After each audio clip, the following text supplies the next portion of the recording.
요한복음 19장 30절 말씀, 무엇을 이루렵니까? 라는 제목으로 함께 상고하도록 합니다. 성경 전체를 통해서 가장 중요한 하나님의 말씀, 모두 다 하나님의 말씀은 중요한 것이지만 세 가지만 정리를 한다 그러면 창세기 1장 1절,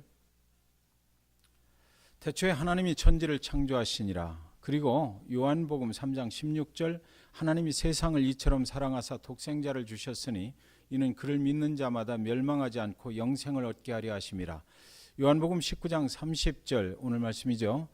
예수께서 신포도주를 받으신 후에 이르시되 다 이루었다 하시고 머리를 숙이니 영혼이 떠나가시니라. 이렇게 정리를 해볼 수도 있겠습니다.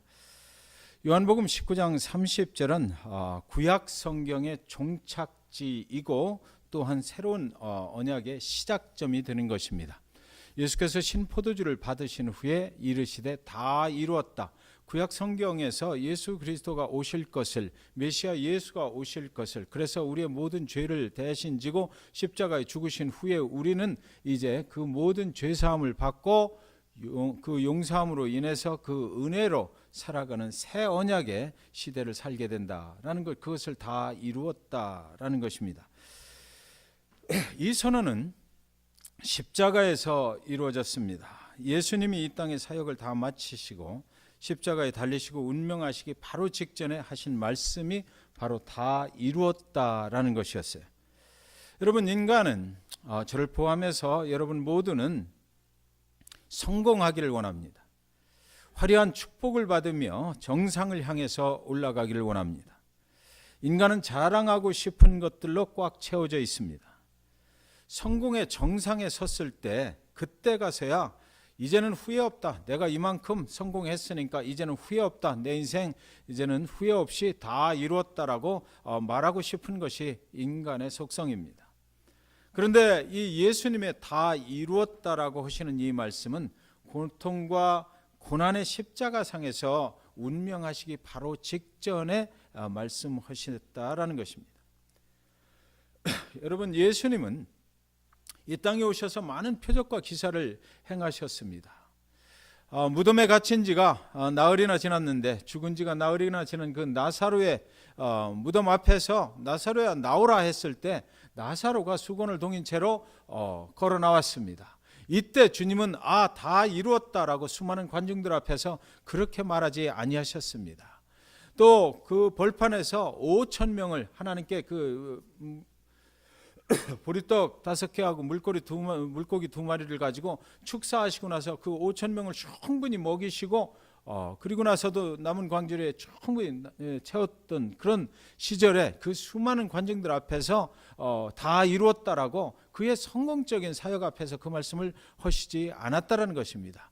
예루살렘에 들어가실 때 사람들이 호산나 호산나 이스라엘 왕으로 오신 그분을 찬양하고 그분께 모든 환호를 올려드릴 때 예수께서 손을 번쩍 드시고 내가 다 이루었다라고 말하지 아니하셨다라는 것입니다.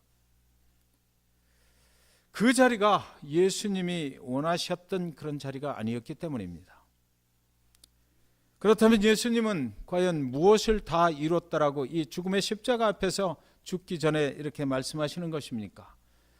두 가지를 볼 수가 있습니다. 첫 번째는 죄로 인해서 죽을 수밖에 없는 그 죄인의 심판, 하나님의 진노, 그것을 다 풀어드렸다라는 것입니다. 자기가 십자가상에서 죽음으로 인해서 이제는 다 하나님의 진노로 인해서 죽을 수밖에 없는 그런 영혼들, 그들을 위한 그 하나님의 그 자유를 이제 선언하게 됐다라는 것입니다. 인간은 원래 하나님 보시기에 참으로 기뻐할 수밖에 없는, 심히 좋아할 수밖에 없는 그런 존재로 만들어졌습니다. 그런 인간들에게 죄가 들어왔어요. 로마서 5장 12절, 그러므로 한 사람으로 말미암아 죄가 세상에 들어왔고 죄로 말미암아 사망이 들어왔으니 이와 같이 모든 사람이 죄를 지었으므로 사망이 모든 사람에게 이르렀느니라. 한 사람이 저지른 그 죄가, 이 죄가 쓰나미처럼 모든 인류에게 밀려 들어왔다라고 성경은 기록하고 있습니다. 죄는 육신의 사망뿐만 아니라 하나님과 단절되는 영혼의 사망도 가져오고 만 것입니다. 하나님께 나아갈 수 없는 이 죄로 인해서 더 이상 하나님이 창조하신 인간들이 하나님께 나아갈 수 있는 길이 막혀버렸다는 것입니다. 그런데 이때 하나님께서는 인간을 포기하지 아니하시고 하나님께로 나아갈 수 있는 유일한 길을 또 하나 제공을 하십니다. 그것이 바로 구약성경에 나오는 제사라고 하는 것입니다. 그런데 이 제사는 피의 제사여만 했습니다. 그래서 제사는 하나님께서 정하신 성도의 그 성소에 하나님의 방법으로 제사를 하는 것인데, 그것은 피의 제사였고 짐승을 가지고 가서 그 짐승을 잡아 죽여서 그 짐승에게 자기 죄를 안수를 하는 순간에 그 짐승에게 자기의 죄를 전가를 해버리는 거죠. 그래서 그 짐승을 잡아 죽여서 피의 제사를 하나님께 드릴 때에 그때 자기 죄가 순간적으로 단번적으로 없어진다라고, 영원한 죄의 사함은 아니지만 그러나 그때 죄의 사함을 받는 길, 그리고 나서 하나님 앞에 나아갈 수 있는 길을 열어주셨던 것입니다. 인간의 죽음 대신에 짐승이 그의 죄를 지고 대신 죽게 만드는 것이죠. 우리가 죽을 수밖에 없는데 우리의 죄를 그 짐승에게 전가를 해서 그 짐승이 대신 우리를 위해서 죽어주게 되었던 것입니다.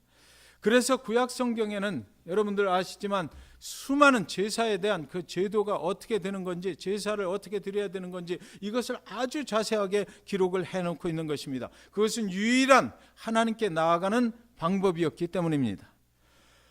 구약시대 성전에서 제사를 드릴 때 생각해 보십시오. 그 성전이 얼마나 혼잡했겠습니까? 그 성전에 수많은 피비린내가 진동을 하고 수많은 짐승들을 잡아 죽이는 것입니다. 발버둥 치는, 죽지 않으려고 발버둥 치는 그 짐승들의 울음소리가 얼마나 비참하게 들려왔겠습니까? 짐승의 피가 그 성전에 흥건히 흘려내렸을 것입니다. 누구라도 성전에 오면 여러분 그 놀라운 광경 때문에 두려워 떨지 않았겠느냐고요. 그 엄청나게 그 피비린내 나고 그 짐승들이 죽어가고 그런 상황 속에 자기가 성전에 딱 들어갔을 때 그 냄새, 그 짐승들이 죽어가는 울부짖음의 소리, 이것 때문에 얼마나 그 성전에 들어가기가 두려웠겠느냐고요. 그곳에 들어갈 때마다 나의 죄가 이렇게 크구나, 하나님께 나아가는 길은 참으로 두렵고 떨리는 길이구나, 이것을 계속해서 생각을 하면서 그 성전에서 제사를 드려야만 했을 것입니다.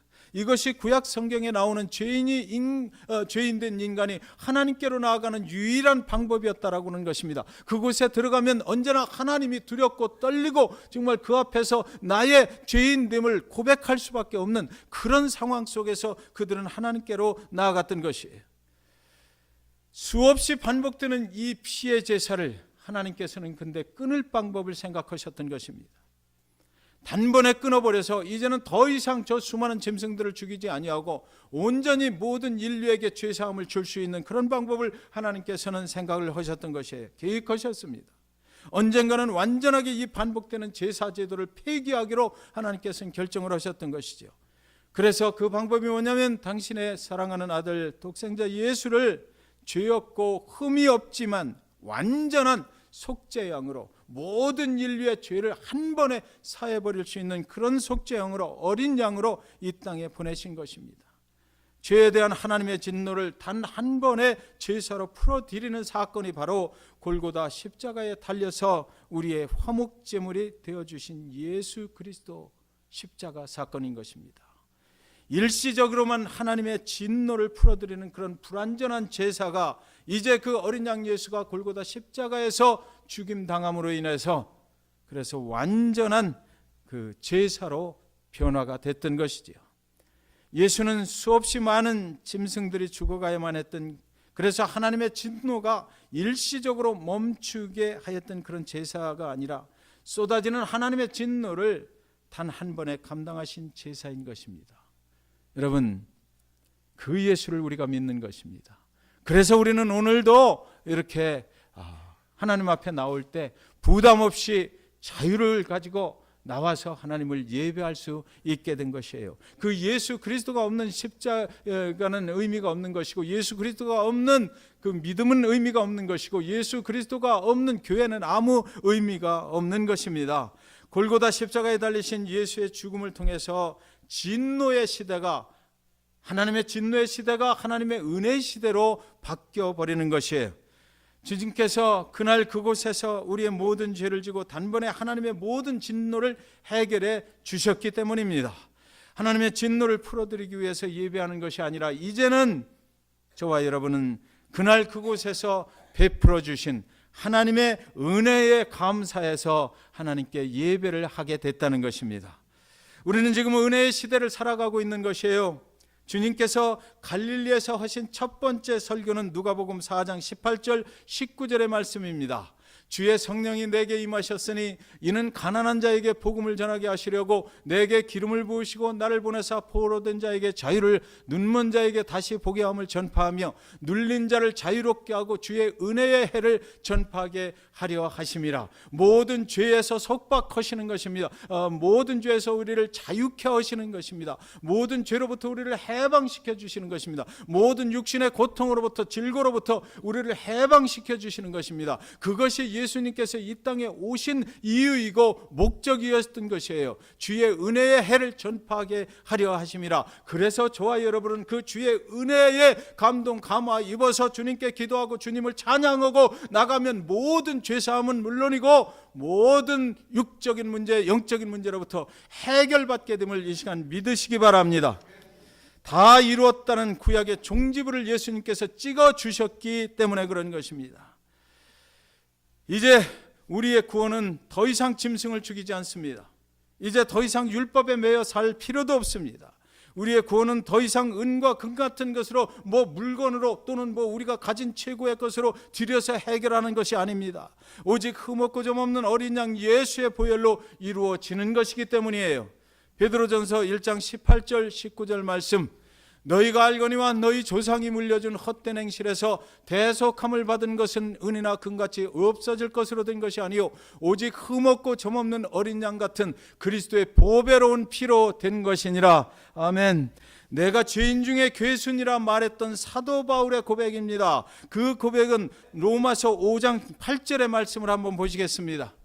우리가 아직 죄인 되었을 때 그리스도께서 우리를 위하여 죽으심으로 하나님께서 우리에 대한 자기의 사랑을 확증하셨느니라. 우리가 아직 죄인 되었음을 알지도 못하고 있을 때에 그때 그리스도께서 우리를 위해서 죽어주셨습니다. 그래서 우리에 대한 하나님의 사랑을 확증한 사건이 바로 골고다 십자가의 사건인 것입니다. 다 이루었다라는 말씀은 예수님이 하신 거예요. 예수님은 하나님의 아들이십니다. 예수님은 하나님이십니다. 끊임없이 율법이 우리를 죄인이다라고 고소하고 하나님께 고소하는 것 아니겠습니까? 그래서 율법을 통해서 우리는 죄인임을 계속해서 깨달아야만 했던 그 율법이 우리를 고소하는 그것으로부터 우리는 건져냄을 받았다는 선언인 것입니다. 우리가 영원히 붙들어야 하는 복음의 핵심은 바로 그래서 피 묻은 십자가, 그 예수 그리스도 어린 양이신 것입니다. 로마서 8장 1절 2절은 이렇게 되어 있습니다. 그러므로 이제 그리스도 예수 안에 있는 자에게는 결코 정죄함이 없나니 이는 그리스도 예수 안에 있는 생명의 성령의 법이 죄와 사망의 법에서 너를 뭐라고요? 해방하였음이라. 우리 모두가 해방된 줄 믿습니다. 사단은 오늘도 우리에게 너는 하나님께로 갈 수 없는 죄인이라고 자꾸만 이야기를 합니다. 그때 우리는 이제 무엇라고 말해야 되는 것일까요? 우리는 이렇게 말하면 되는 것이에요. 그리스도께서 십자가에서 죽으심으로 우리를 모든 죄로부터 자유케 하셨다. 나는 더 이상 율법이나 죄에 매여 사는 자가 아니다라고 사단에게 우리는 분명하게 말할 수 있어야 하는 것입니다. 여러분, 우리가 무엇을 이루려 하는 것입니까? 선한 사람 되기를 원하시나요? 남을 위해서 살기를 원하십니까? 선한 사람 되어서 하나님의 구원을 이루려 하십니까? 윤리적이고 도덕적으로 살아서 구원을 얻으려 하십니까? 기억하시기 바랍니다. 우리가 이루어야 할 것은 예수님께서 이미 이루어 주셨다라는 것이에요. 선한 삶을 사는 것도, 남을 위해 사는 것도, 이 사회에 봉사하는 것도, 윤리적이고 도덕적으로 사는 것도 절대로 구원에 이르는 길은 아니라는 것입니다. 그런 것들로 인해서 우리의 죄 사함을 받는 것은 절대로 아니라는 것이에요. 그것은 그리스도의 은혜 안에서 이미 예수 그리스도를 믿고 그 그리스도가 우리의 죄로부터 해방시켜 주었다는 것을 내가 믿고 그를 예수 그리스도를 나의 구세주로 영접하고 살아가는 성도들의 삶이 변화되는 과정에서 자동적으로 일어나는 것이지, 이것이 뒤바뀌어서 구원으로 가는 길이 되어서는 안 된다는 것입니다. 그러니까 사랑하는 여러분, 우리가 분명하게 알아야 될 것은 예수 그리스도를 믿는 것이 첫 번째예요. 우리가 무슨 행위를 잘해서 예수 그리스도 그분을 믿게 되는 것은 아니란 말입니다. 우리가 십자가에서 이루신 주님의 일에 무언가를 더해서 구원을 얻는 것도 아니에요. 여러분, 구원은 구원으로 끝나요. 한 번 예수 그리스도를 나의 구세주로 믿는 순간 예수 그리스도 그분께서 나의 모든 죄를 지고 십자가에서 그분이 나를 위해서 죽으셨다는 것을 믿고 영접하는 순간 나의 구원은 완성되는 것입니다. 그곳에 자꾸만 뭐를 추가해서 내가 열심히 뭔가를 해서 구원을 완성시키려고 하시면 안 되는 거예요. 이미 예수님께서 십자가의 세상에서 2000년 전에 뭐라고 그러셨어요? 다 이루었다라고 했기 때문이에요. 그분이 이미 2000년 전에 다 이루어 주셨기 때문에 우리는 더 이상 죄에 대해서 뭔가를 내 스스로 해결하려고 해서는 안 되는 것입니다. 우리는 이제 죄인임을 인정하고 회개하고 십자가에 달리신 그분이 하나님의 아들이시며 그가 죽음은 나의 죄악 때문이었음을 믿음으로 고백하고 그분을 영접하면 끝나는 것입니다. 이제 우리가 할 수 있는 것은 주님께서 십자가에서 이루신 그 일을 기억하는 것입니다. 주님의 은혜를 기억하는 것이에요. 아, 주님께서 나를 위해서 그렇게 해주셨구나. 아, 주님께서 나를 여기까지 이렇게 사랑해 주셨구나. 저와 여러분이 오늘 살아가고 있는 거, 저와 여러분이 오늘 하루도 이 고난의 주간에 나와서 주님을 예배할 수 있는 거, 이것이 다 주님의 은혜인 줄 믿으시기 바랍니다. 주님께서 우리의 모든 죄를 깨끗하게 씻어 주셨기 때문입니다. 그래서 이제 우리 주님께서 해결해 주신 그 은혜에 감사해서 감사함으로 그 은혜를 주신 주님 앞에 우리가 한 걸음 더 나가게 되는 것이 우리의 신앙의 여정인 것이죠. 이 시간 520